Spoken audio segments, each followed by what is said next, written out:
শিল্পীস কিচেনে আপনাদের সকলকে স্বাগত। আজকে আমি ছানার বড়ার মালাইকারি তৈরি করব। এর জন্য লাগছে 1 লিটার দুধ, একটা লেবুর রস, আর লাগছে 2টো টমেটো পেস্ট, আর মশলার জন্য লাগছে আদা, কাঁচা লঙ্কা, গোটা জিরে আর গোটা ধনের পেস্ট, আর লাগছে 50 গ্রাম দই। আর লাগবে কাজু বাদাম, চিনে বাদাম, চালমগজ আর পোস্ত। এগুলোকে 10 মিনিট মতো জলে ভিজিয়ে রেখে তারপরে ফাইন একটা পেস্ট তৈরি করে নিতে হবে। এই রেসিপিটা খেতে অত্যন্ত সুস্বাদু হয়।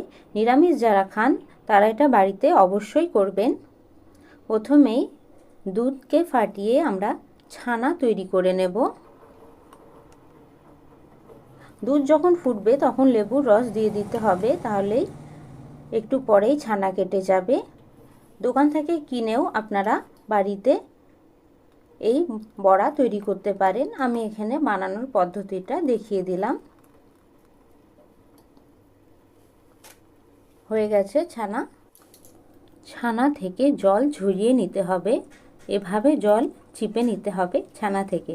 এরপরে ছানাকে ভালো করে মথে নিতে হবে, একদম মোলায়েম করে। ঠিক আমি যেরকমভাবে করছি এরকমভাবেই একটু বেশিক্ষণ ধরে মুথে নেবেন, তাহলে ছানার মোলায়েম ভাবটা চলে আসবে। এর সঙ্গে সামান্য একটু সুজি বা আটা মিশিয়ে নেবেন, সামান্য লবণ, জিরে গুঁড়ো, লঙ্কা এবং গরম মশলা সমস্ত কিছু উপকরণ দিয়ে ভালো করে মেখে নেবেন। সুজি বা আটা দিতে হবে, কারণ শুধু ছানার বড়া করলে ওটা ভেঙে যাবে, তাই ওটাকে ধরে রাখার জন্য সামান্য একটু সুজি বা আটা দিতে হবে।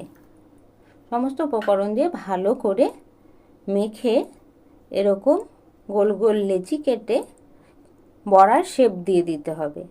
আপনারা নিজেদের ইচ্ছা মতো শেপ দিতে পারেন। আমি এরকম শেপ করে নিচ্ছি।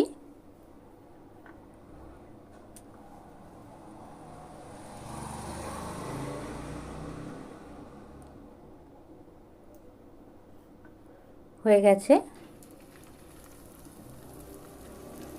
এবার বড়াগুলোকে তেলে ভেজে নিতে হবে লাল করে। 1 কিলো দুধ থেকে আমার এখানে 130 গ্রাম মতো ছানা হয়েছে এবং 10টা মতো ছানার বড়া হয়েছে। এই যে ভাজা হয়ে গেছে ছানার বড়া। এবারে এগুলোকে তুলে নিতে হবে।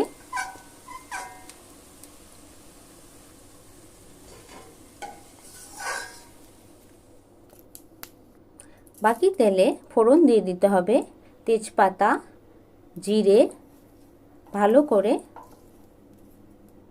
ভেজে নিতে হবে। তারপরে বেটে রাখা আদা, জিরে, লঙ্কা, ধনের পেস্ট দিয়ে দেব। তারপরে টমেটোর পেস্টও দিয়ে দেব, সঙ্গে পরিমাণ মতো লবণ আর হলুদ দিয়ে দেব। ভালো করে মশলা কষিয়ে নিতে হবে। মশলা কষানোর পর বেটে রাখা কাজু, পোস্ত, চালমগজ, চিনেবাদামের পেস্টটাও দিয়ে দিতে হবে। এগুলো দিয়েও ভালো করে আবার কষে নিতে হবে। সব শেষে ফেটানো টক দই দিয়ে দিতে হবে। টক দই ভালো করে মশলার সঙ্গে মিশিয়ে নিতে হবে। এরপর গরম জল দিয়ে দিতে হবে। বড়াতে যেহেতু জল ঢুকবে সেহেতু জল একটু সামান্য বেশি পরিমাণে দিতে হবে। আর রং আসার জন্য আমি এখানে কাশ্মীরি লালের ব্যবহার করেছি। ঝোল ফুটে এলে তারপরে ওর মধ্যে ভেজে রাখা ছানার বড়া দিয়ে দিতে হবে।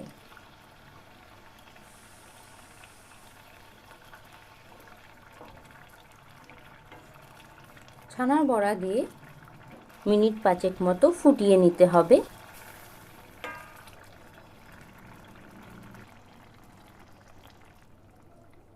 তাহলেই তৈরি ছানার বড়ার মালাইকারি।